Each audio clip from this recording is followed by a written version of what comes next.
Mit solcelleanlæg tog udspring i Folketingets geniale ændring af energiloven til, at vi i privat husstand kunne få sat et solcelleanlæg op på taget og lave op til 6 kW peak, det vil sige ca.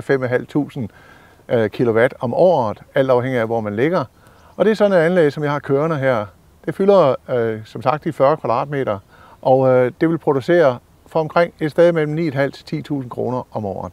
Mit solcelleanlæg, som jo er et maksimalanlæg på de 6 kW peak, det har kostet omkring 150.000 kroner. Det er selvfølgelig lidt afhængigt af, hvordan tilgængeligheden er. Når så jeg kigger på, at det producerer disse 9.500 til 10.000 kroner i strøm om året, svarende til, at jeg faktisk får et afkast på det, så er det, jeg synes, det bliver rentabelt, fordi det giver altså en forrentning af de sparepenge, eller de penge, som eventuelt havde liggende i en kapitalpension eller lignende.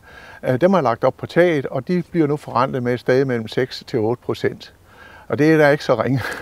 Og jeg ved også, at hvis man skal ud og låne sig til det, ja, så kan bankerne faktisk, fordi det er noget, man investerer i ejendommen, så kan man faktisk få det til allerede på første år, selvom man afdrager på sit lån, selvom man laver den investering, så giver det overskud i dagligdagen. Og det er nok noget af det, som vi alle sammen har brug for.